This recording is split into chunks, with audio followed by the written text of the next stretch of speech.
بسم اللہ الرحمن الرحیم الحمد للہ والصلاۃ علی اہلہا۔ ناظرین کرام سلام علیکم۔ آپ تمام حضرات کی خدمت میں 13 رجب کی مناسبت سے امیر المومنین مولا الموحدین امام المتقین سید الوصیین مولا علی ابن ابی طالب علیہ السلام کی ولادت باسعادت کے موقع پر مبارکباد عرض کرتے ہیں۔ امیر المومنین عالم اسلام کی اس عظیم الشان شخصیت اور ذات کا نام ہے کہ جس طرح سے پیغمبر اکرم کا ایک معجزہ قرآن ہے کہ جس کا دنیا جواب نہیں لا سکتی، وہ کتاب ہے اللہ کی، اسی طرح سے عالم اسلام میں المومنین علیہ السلام کی وہ ذات ہے کہ جس کا دنیا کوئی جواب نہیں لا سکتی۔ اگر ایک معجزہ پیغمبر کا قرآن ہے تو دوسرا معجزہ علی ابن ابی طالب کی ذات ہے، اور یہ ایسی ذات ہے کہ اللہ نے آپ کی ولادت میں خاص اہتمام رکھا۔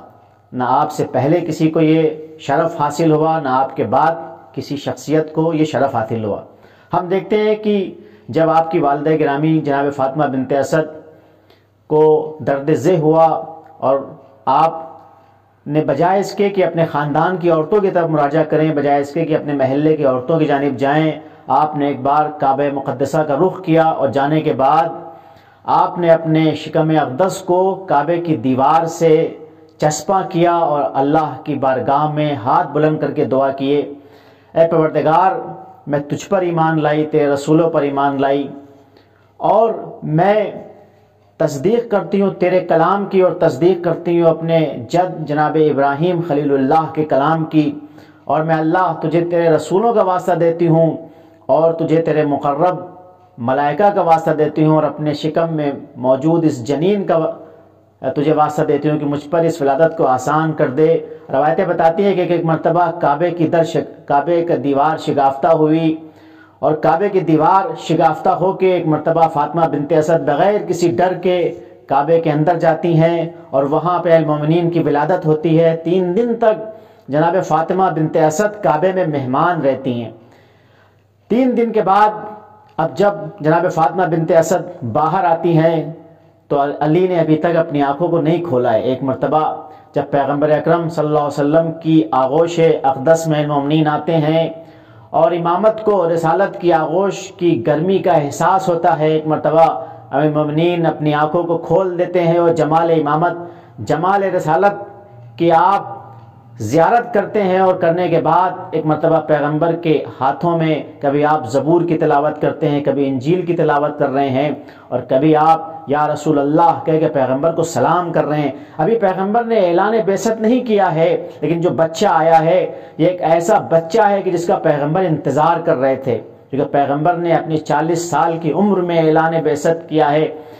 اور ہم دیکھتے ہیں کہ اس سے 10 سال پہلے 30 عام الفیل کو المومنین کی ولادت ہو رہی ہے تاکہ وہ محافظ،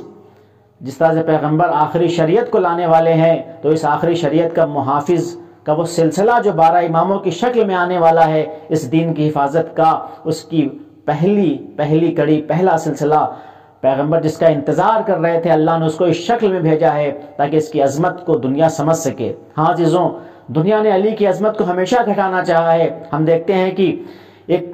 کعبے میں علی کی ولادت ایک اس طرح سے روز روشن کی طرح ایسی فضیلت ہے جس کا کوئی انکار نہیں کر سکتا، لیکن دنیا نے علی کی اس فضیلت کو بھی چھپانا چاہا۔ ہم دیکھتے ہیں کبھی یہ کہہ دیتے ہیں کہ علی ابن حزام بھی تو کعبے میں پیدا ہوئے۔ ہاں، علی ابن حزام کعبے میں پہلے تو ان کی بات ثابت نہیں ہے، ایک مرسلہ روایت ہے کہ جس کو بنی امیہ کے پیسوں پہ پلنے والے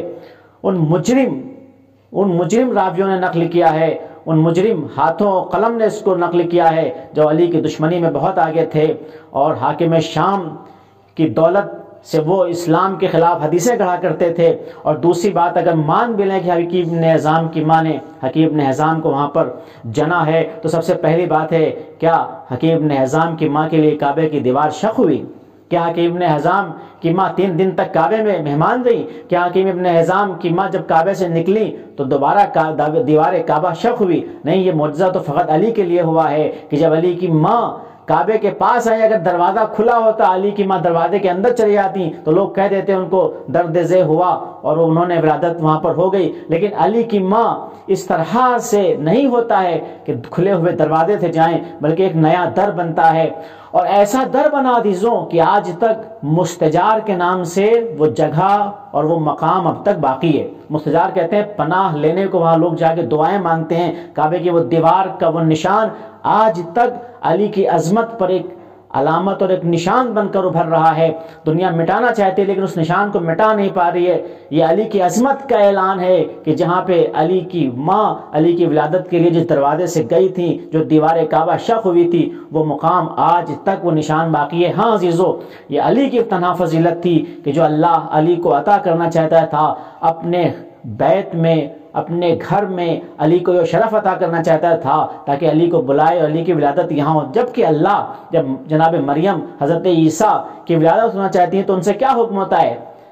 یہ بیت اللہ ہے، یہ رچا خانہ نہیں ہے، وہ جا کے باہر جناب عیسیٰ کی ولادت ہوتی ہے۔ لیکن جب علی کی ولادت آ رہی ہے تو ایک مرتبہ نیا در بنا کے علی کو بلایا جا رہا ہے۔ ہاں عزیزوں، علی کی بہت فضیلتیں چھپائی گئی ہیں، تاریخ کی مظلوم ترین شخصیت ہے۔ دشمنوں نے 70,000 ممبروں سے علی کے خلاف سب و شتم کیا ہے۔ دوستوں کو علی کی فضیلت اس لیے چھپانا پڑی کہ کہیں گردن نہ کٹانا پڑ جائے۔ ہم دیکھتے ہیں کہ علی کا نام کوئی رکھ لیتا تھا تو نام علی رکھنے پر اس کی گردن زنی کر دی جاتی تھی۔ آپ تاریخ میں دیکھیں بڑے بڑے صحابہ کو صرف اس جرم میں قتل کیا گیا ہے کہ علی کو چاہتے تھے۔ جناب میسم ہو، جناب رشید حجری ہوں، جناب عمرو بن حمق خزائی ہوں، جناب جتنے بڑے بڑے صحابہ، اس کے بعد بھی ہم دیکھتے ہیں تابعین میں کتنے لوگوں کو صرف علی کی محبت کے جرم میں تحت کیا گیا۔ حجاج کی جیلوں میں کتنے لوگ علی کی محبت کے جرم میں شہید کیے گئے۔ لیکن علی کی فضیلت تو سر چڑھ کے بولتی ہے۔ دشمن نے جتنا بھی علی کے فضائل کو چھپانا چاہا، 70,000 ممبروں سے علی کے خلاف سب و شتم کی گئی، لیکن علی کی فضیلت تو وہ ہے کہ جس فضیلت کا خود دشمن اعتراف کر رہا ہے ذہن گرامی۔ اور ایک سب سے بڑی فضیلت جو علی کی ہے وہ فضیلت کیا ہے کہ علی کی ولادت کعبہ کعبہ میں ہوئی ہے، جو شرف نہ اولین میں کسی کو حاصل ہوا نہ آخرین میں کسی کو حاصل ہوا۔ اور علی تو وہ ہے کہ اللہ نے جس کے جب علی پیدا ہوتے ہیں تو ماں نے آپ کا نام حیدر رکھا، باپ نے آپ کا اسد رکھا۔ ایک مرتبہ جبریل امین نازل ہوتے ہیں، کہتے ہیں اللہ نے علی کا نام اپنے نام سے مشتق کر کے آپ کا نام علی رکھا ہے۔ آپ تمام حضرات کی خدمت میں دوبارہ اس پرمسعود موقع پر امیر المومنین کی ولادت کے موقع پر مبارکباد عرض کرتا ہوں۔ وآخر دعوانا الحمدللہ رب العالمین۔